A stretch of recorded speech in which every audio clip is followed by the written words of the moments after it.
بسم الله الرحمن الرحيم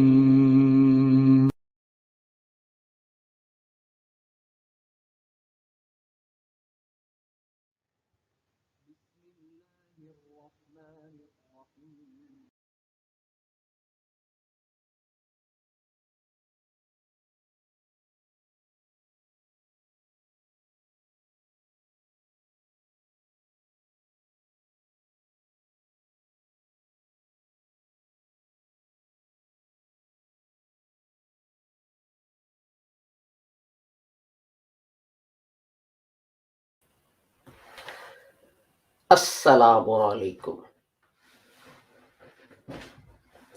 It is Thursday, the 7th of October 2021, and in our series Reflections on the Holy Quran, this is broadcast number 260. And this is part 4 of a discussion of the words of Al-Baqarah, verse 93.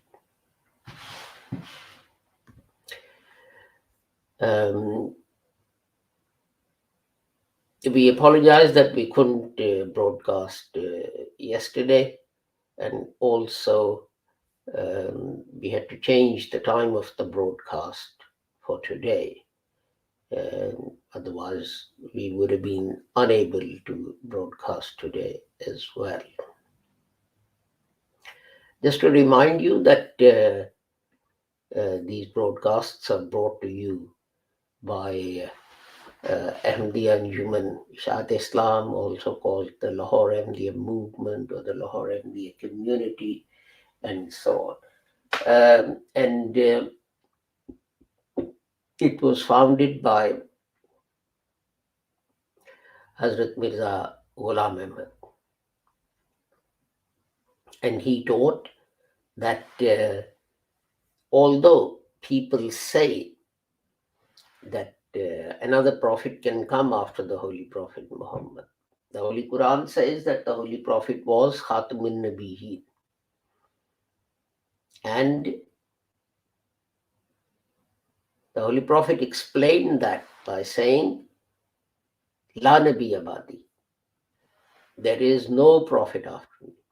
So no prophet will now come after the Holy Prophet Muhammad, whether it's an old prophet or a new prophet or anyone else. This worried the companions of the Holy Prophet Muhammad, who said to him,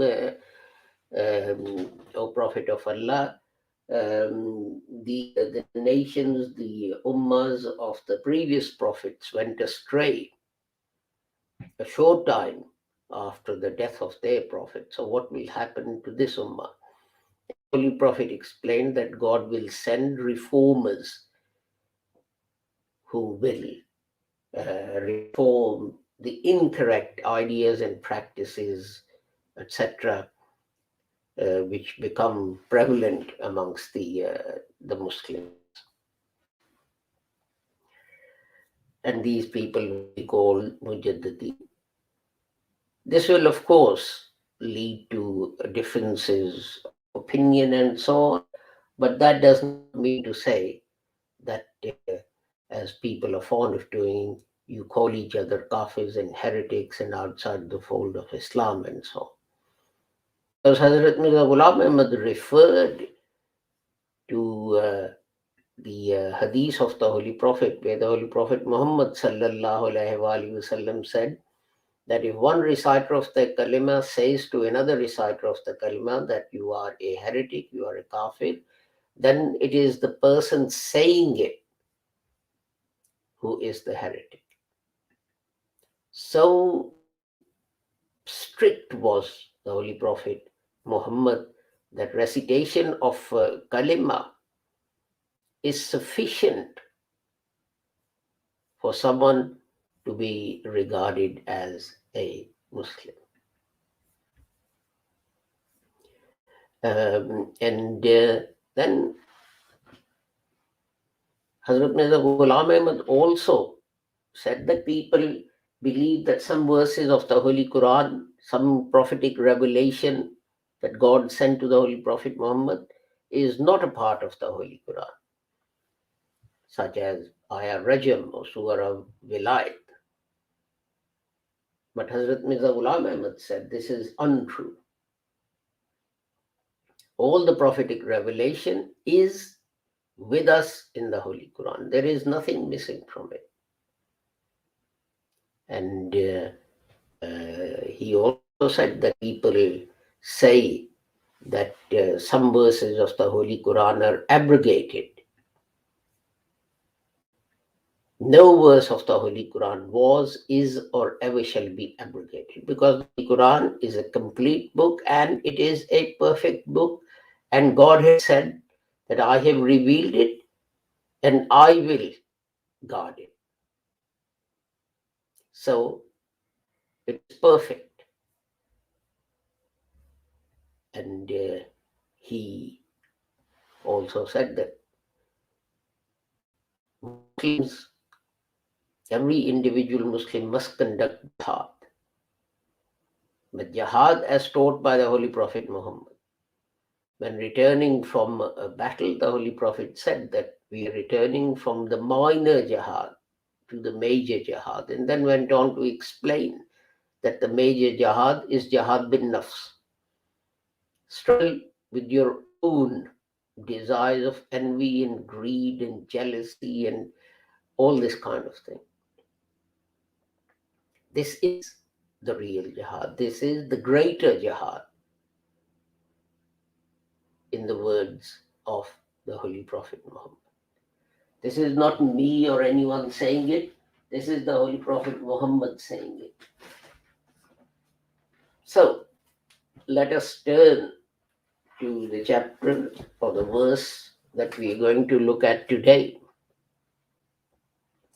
أعوذ بالله من الشيطان الرجيم بسم الله الرحمن الرحيم وإذ أخذنا ميثاقكم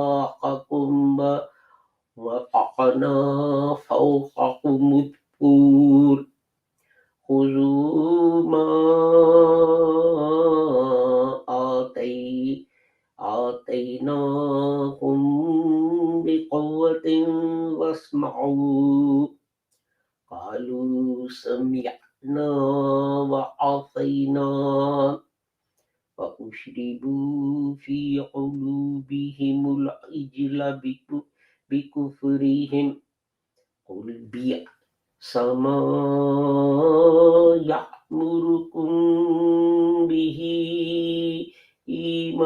إيمانكم إن كنتم مؤمنين. And when we made a covenant with you and raised the mountain above you, take hold of that which we have given you with firmness and obey. They said, we hear and disobey. And they were made to imbibe the love of the calf into their hearts on account of their disbelief. Say, evil is that which your faith bids you if you are believers. And today, in the last broadcast, we looked at the word, which word did we look at? I've lost it now. Atainakum. So today we're going to look at the next two words. Bi'awwatin wasma'u. So let us turn to my notes on the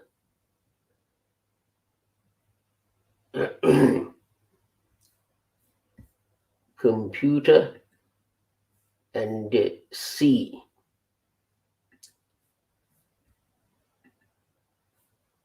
what we can get from, but we can learn.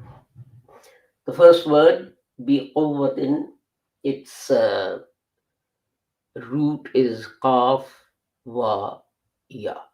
In fact, there's a dispute about this, and some people say its root is qaf wa wa. So if you go to one dictionary and you don't find it under qaf wa ya, then go and look at qaf wa wa, and it will be there. And it occurs in the Holy Quran 42 times with 3 different meanings.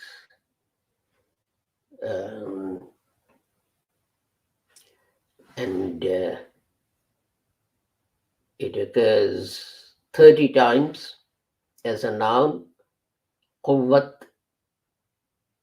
and 11 times as the nominal, qawi. That just leaves 1, which is muqween. So it basically gives an idea of strength. Inna Allaha qawiyyun shadidul iqab. Qawiyyun shadidul iqab. Yeah, he is strong. Inna rabbaka huwal qawiyyul aziz. He's all strong. Now that can be as adjective or that can be as a noun, because strength obviously is the adjective of being strong. So be quwwatin, with strength, that makes it the well, it's still noun actually.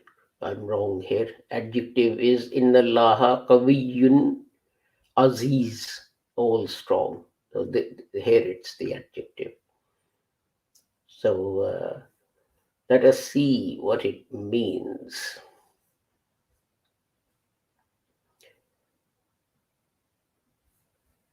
Just a minute. Let me go back to one page. That's it. So it can mean strength and power, but it also means God's strength and power. What God decrees and determines and so on. So it's also used for that.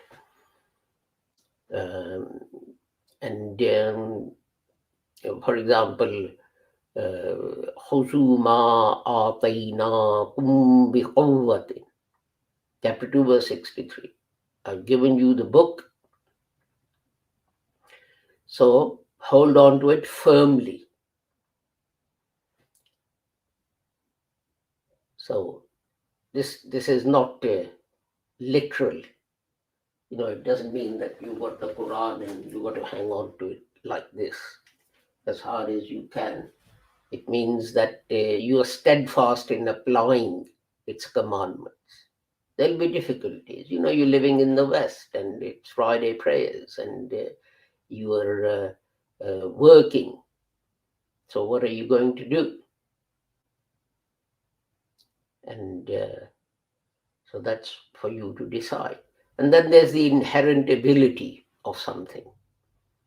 For example, you would say that the stone inside a date, that is bil quwwat, the tree, the date tree. And it can mean, encourage someone, strengthen their heart, etc. But it can also mean literally bodily strength, such as the verse, chapter 18, verse 95. فَأَعِينُونِي بِقُوَّةٍ. physically help me. So here it means actual physical help. Ya Yahya khuzil kitaba bi quwwatin, chapter 19, verse 12. Oh Yahya, hold on to my book with firmness. As I said, this means even under difficult circumstances, when there is this clash between your worldly interests and your spiritual teaching, you hold on to your spiritual teaching. It can also mean military power or economic power,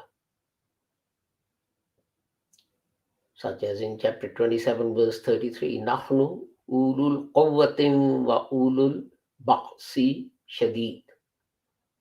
You are very strong fighting people. So that means militarily strong. And again, chapter 51, verse 58, Inna Allaha huwa razzaqu sul qawwatil mateen. God is the provider and the strongest. So, that includes both. That power, that or the responsibility that God has bestowed on us as humans, and God, his own majesty and might and power. So God is referred to this in many ways. Zi quwwatin inda zil arshi maqim, chapter 81, verse 20. The mighty, the one with an elevated throne. And here people say that Zi Qawwati actually means Gabriel, the Holy Spirit, and not God. But as I said, it also means having the ability, although you may not necessarily be engaged in whatever it is. For example, the Arabic phrase "Fala qatibun bil quwwati," so and so has the ability to write. It may not be that he is actually writing. But the interesting thing is, the same word is also used for lack of resources.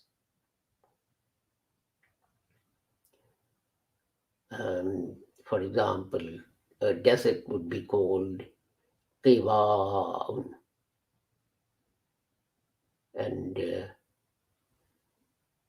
Faqr means the one who's needy, the one who depends on someone else. For example, chapter 56, verse 73 says, وَمَتَاعًا لِلْمُقْوِينَ, and for the needy. And what is required by the needy. So, these meanings, they actually go back to a very physical thing, which is making a rope.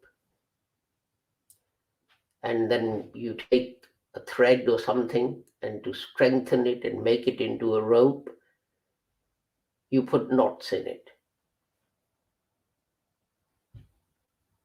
And then, if you have a thin, or if you have a thread and you need something with more strength, then what you do is you take 2 or 3 threads and you knit them together.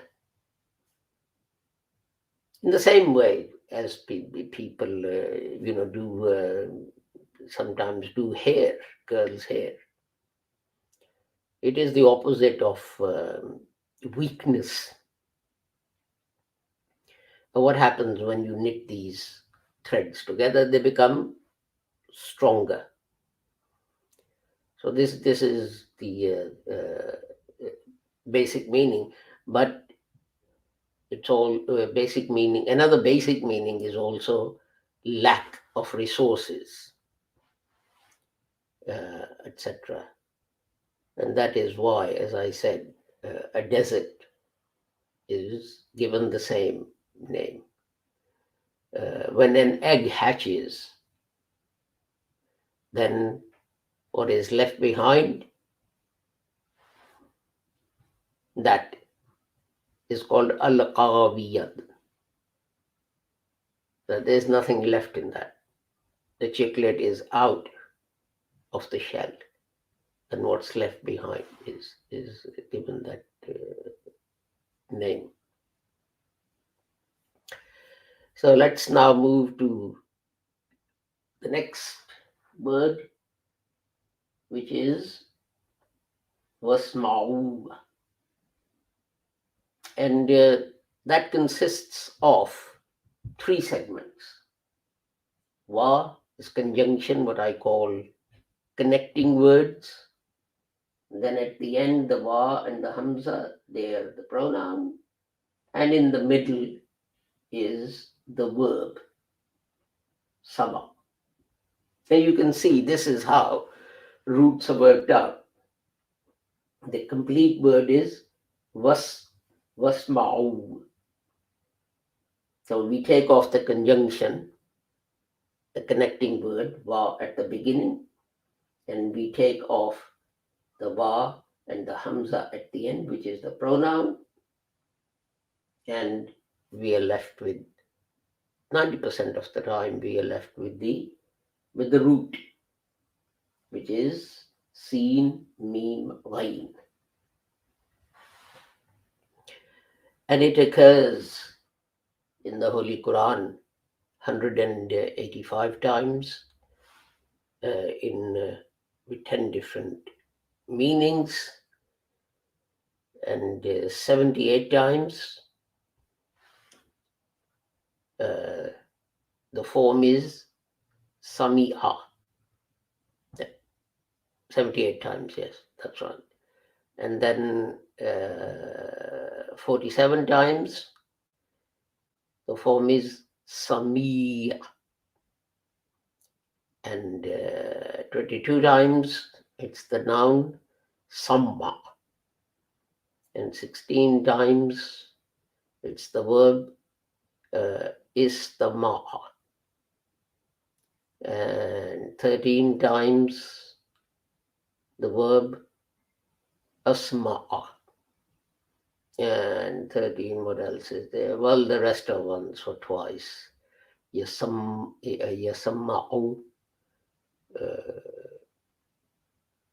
What else is there? 4 times as Samma'un. And so on. So that obviously, those of you who know Urdu and so on would know that that refers to hearing.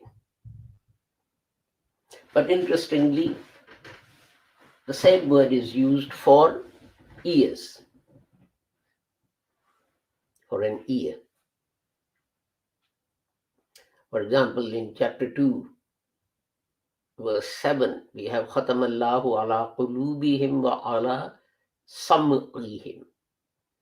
God has sealed their hearts. Wa ala sam'ihim. And their ears.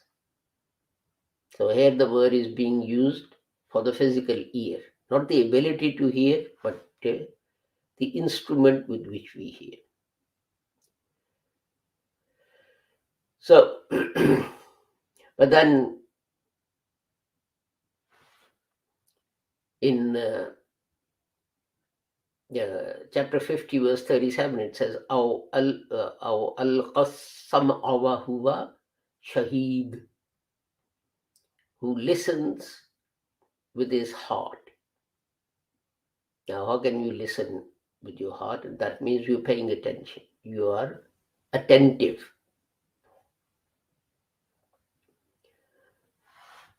And the Holy Quran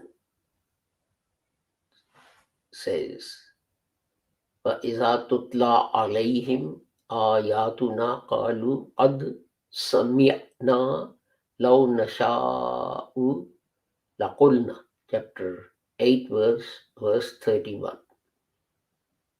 And when messages are recited to them, they say, okay, we've heard. And if we wanted to, we could have said this. Basically, what they're doing is they're saying, this is a man-made message. This hasn't come from God. So they're saying, okay, we hear what you say, but we can make up something like this. It's not hard.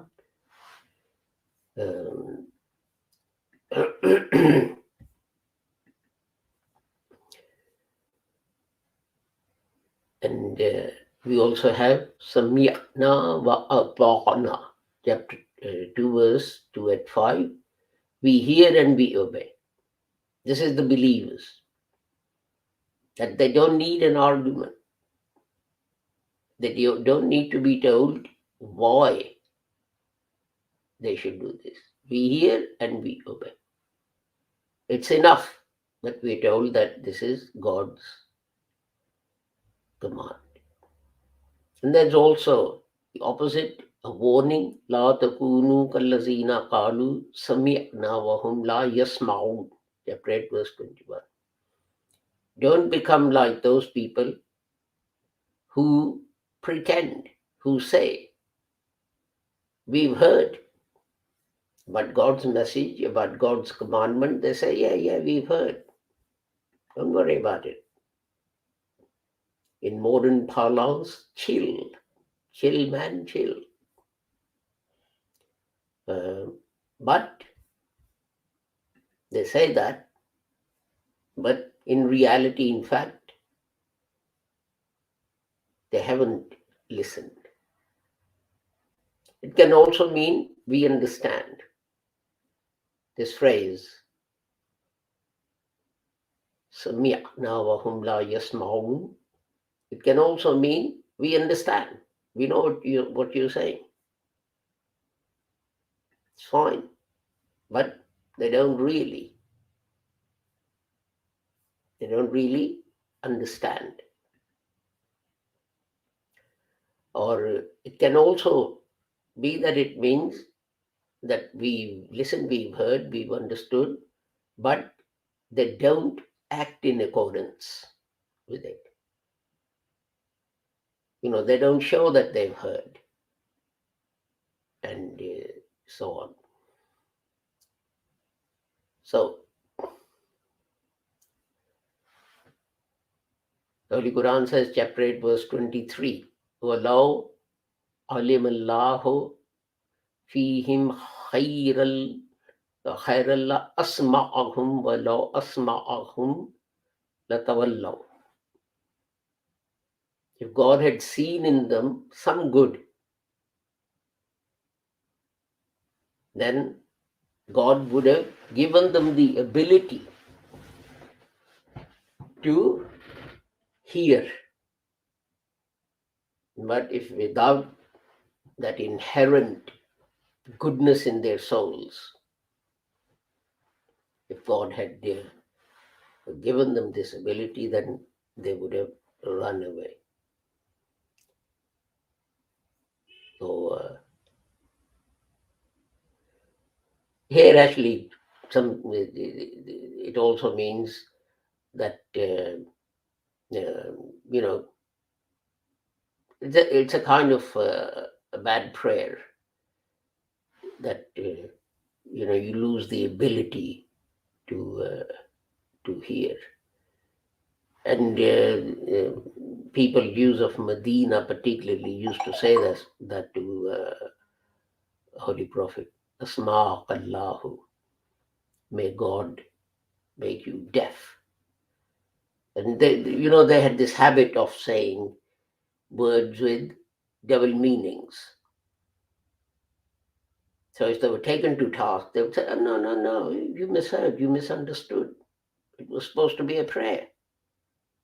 We're telling Allah to help the Holy Prophet. And this is referred to in the Holy Quran in one of the verses as well, that this is what they do. And sometimes, for example, the chapter 7, verse 195, where God talks about the believers hearing and the non-believers not hearing.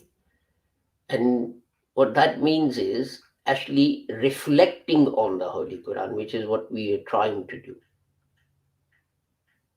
and thinking about its message and its meaning. Am lahum azanun yasma'una biha, chapter 7, verse 195. And do they have ears with which they can hear? Or another place, Summun Bukmun, chapter 2, verse 18. They are deaf and dumb. Wafi azanihim waqra, chapter 41, verse 44. But their hearing is not very good. Doesn't mean to say literally the hearing is not very good. What it means is that they don't want to hear. They ignore the message, etc. We've come to the end of our time, although we're hardly any way through the meaning of this word. Perhaps it's used later on, and perhaps I'll do the rest of it at that time. So with the prayer that whoever you are and wherever you may be, may Allah keep you safe and sound and free from harm. Assalamu alaikum. Khuda Hafiz. Goodbye.